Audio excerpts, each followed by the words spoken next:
Welcome to another exciting episode of the Business of Digital podcast, featuring your hosts, Matt Siltala and Dave Rohr. Hey guys, excited to have you join Dave and I on another one of these Business of Digital podcast episodes. We're going to have fun beating stuff today. Right, Dave? Yes, beating a dead horse. So yeah, why don't you kick us off and let's get this going, sir.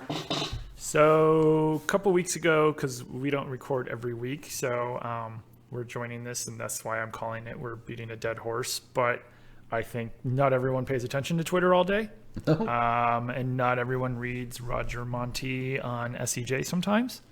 And I'm pretty sure there's other articles out there, and I will find some when this goes live and post those. But basically, if you couldn't tell from the title, it's bidding on your own brand. It was started by, I think he was a VP of marketing or something with a tool provider, and he, started a crazy tweet storm by, he even prefaced it saying, "I know people are going to come at me, but I don't think you should bid on your own brand name."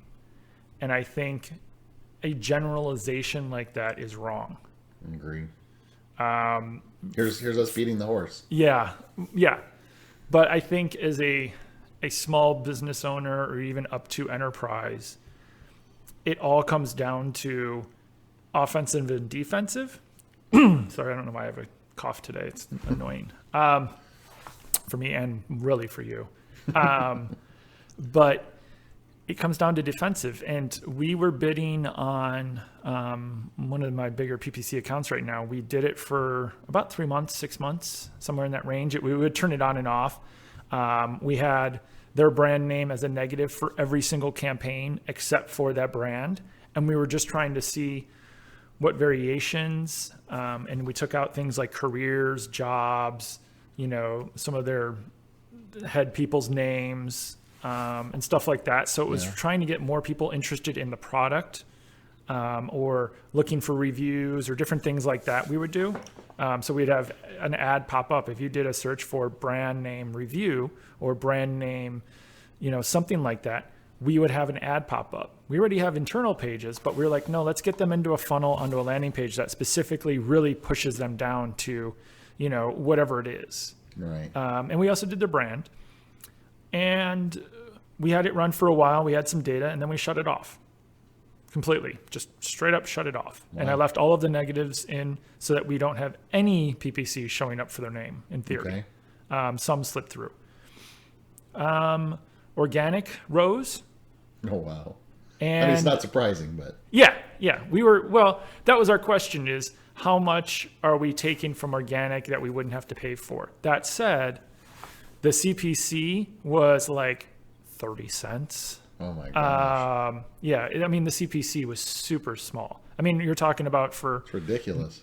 Well, and also in comparison, like some people will be like, well, that's still 30 cents.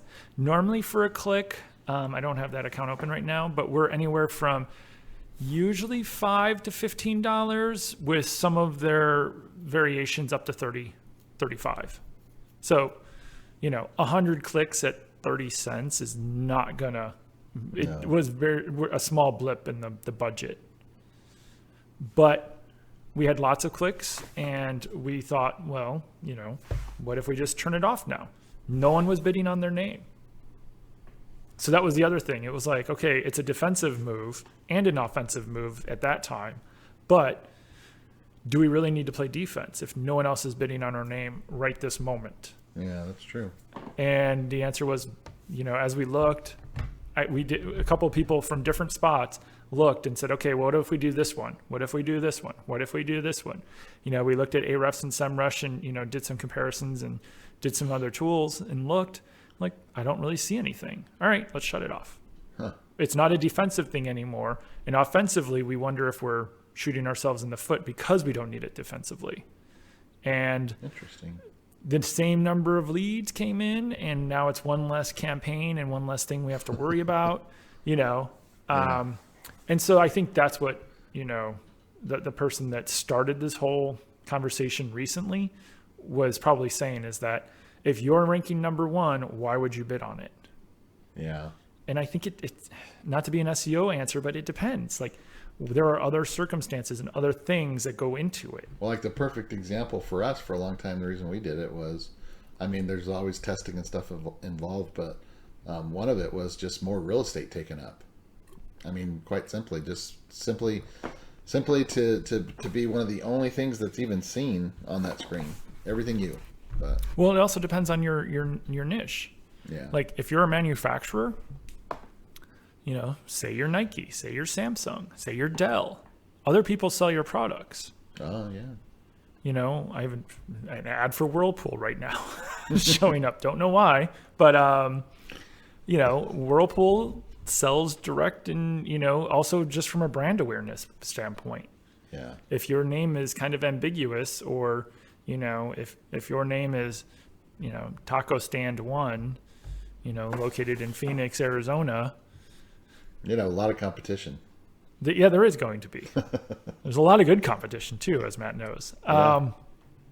But you know, it all goes back down to what does your budget look like? What are your priorities, offensive versus defensive?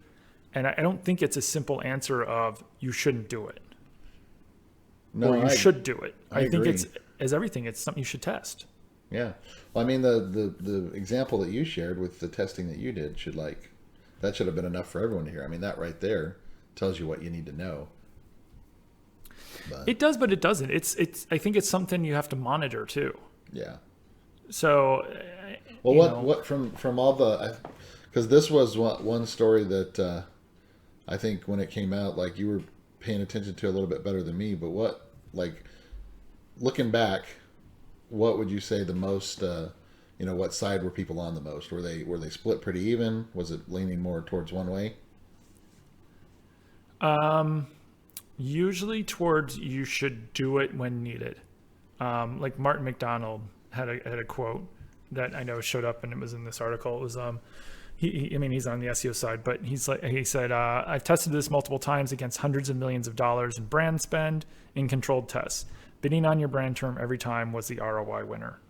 And then Ryan Jones, who we know, also had, what's that? It's just hard to argue with that statement. But You got to test it. yeah. Ryan said, you know, done this test too. Bidding on your brand is always better, except when not doing it means that Google shows 0 ads and you rank number 1. Which again, if no one is bidding on your name, and you don't have like, I talked with someone earlier this year that had a reputation issue, and so one of the things that we were looking at was showing ads up there with site links to reviews and things to combat some of that stuff on page 1. Interesting. So again, it wasn't offensive. It was kind of defensive, but it was also kind of offensive because we were still trying to capture people that might looked at organically at stuff that we didn't like.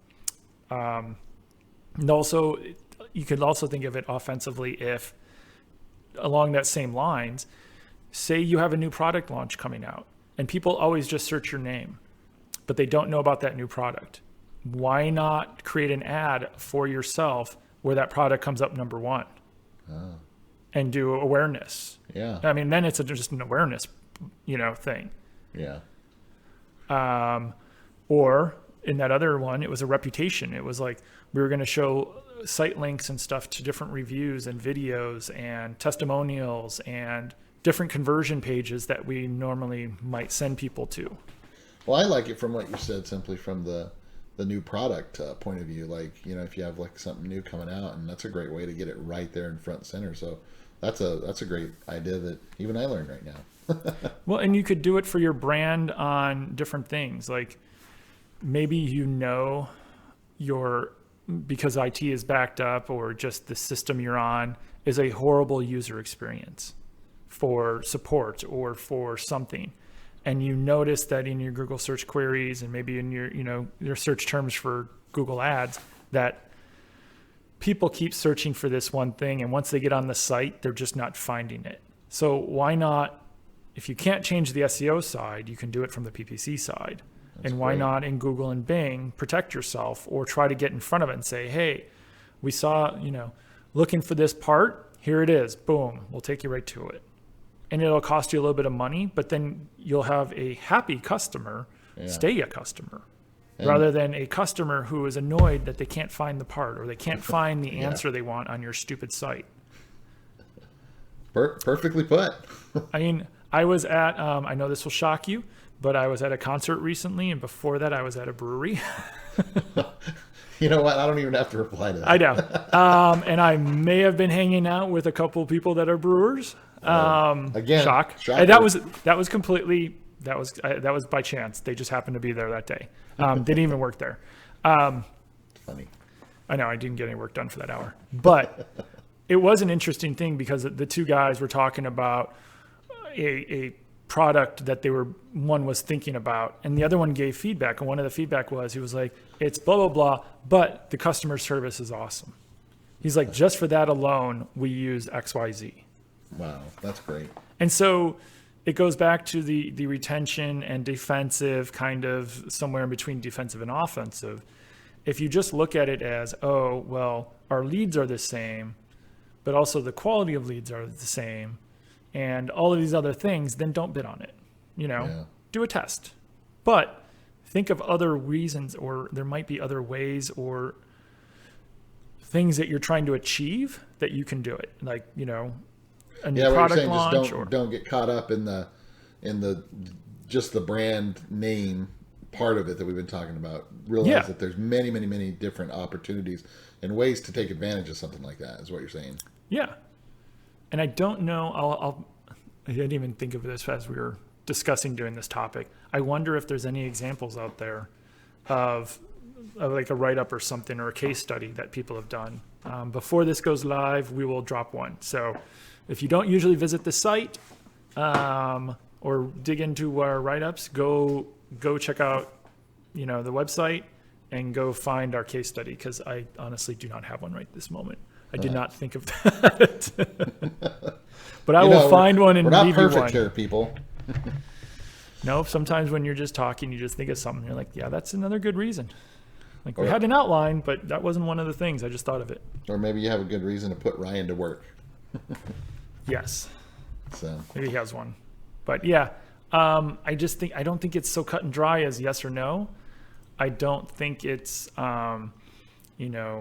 you just don't do it. I think you test it, depending on your budget. And also, if you're a brand new company or a startup and you don't even rank on page 1 for your website, your brand name, would you do it then? Yeah. What if, or think about this. What if a new company was starting where you work, a new restaurant, and wanted to get in front of you, Matt, for barbecue or taco, the new taco place. And they want to get in front of you before they open, so that when they open, they already have an email list. Yeah. Why don't they target you on Google Maps or just Google in general? If you go, tacos, Mexican food near blah, blah, blah. I think Dave wants tacos for lunch. I mean, I just had lunch. I was fasting the last 2 days, so I was very happy to have lunch. Oh, yeah. I mean, again, that's not quite a brand play, but for me, it kind of is. Yeah. It's an excuse to get into PPC, you get your brand, and then you start bidding on your brand again at the same time. It's kind of trying to force people to search your name, and since you're not there yet, back and forth, then it's a little bit of a couple things. But I just don't think it's bidding on certain keywords for any reason. I think sometimes there's a way, and sometimes you just got to test things. I was just doing a test one with some keywords that are so top of funnel that 95% of the searches and the clicks we got and still get are just junk. Yeah. They're not relevant. Our negative keyword list for them is just ridiculously long. Dang. But the ROI is there. So this is what we're saying. We're going to give look at the ROI, look at your goals. It depends. Something like that. It depends. That's what I was going for. That's anyway. It's right where it needs to be, but anyway, it does depend. Well, and then there's also the just the incremental, and that was one of the things that we did look at. So that 3 to 6 month test, we tried to get an idea of year over year, were we up or down? Like, how did that impact us? To the best we could. I mean, I don't think we did a super diligent look But, we looked at it and said, okay, well, we're redoing all these things. We're just going to cut it and see if there's a loss and then we went back and looked at it and we're like, organic was up, this was up, these other ones were up, these weren't down. We didn't see anything that jumped out at us. No, maybe we lost a couple leads or maybe we didn't. But there was no huge difference in volume across any channels by our change. There's no one bidding on that name. So it was like, one less thing we have to worry about for now. No, that's perfect. That's great, man. So, test it. That's it. Test it, guys. Realize it's okay to say it depends sometimes. And, just if while you're getting into this, if any questions come up, if you have any things that you want to talk about or whatever related to it, that we're always just a little keystroke away. So, and I'll leave the link to the Twitter for ongoing thing. Not that I want to be the one to spark it up, but whatever. But all right. Test it. Well, thanks, guys. And, for Dave Rohr with Northside Metrics, I'm Matt Siltel with Avalanche Media, and look forward to hearing your feedback and having you join us on the next one, guys. We'll see you later. Thanks. Bye.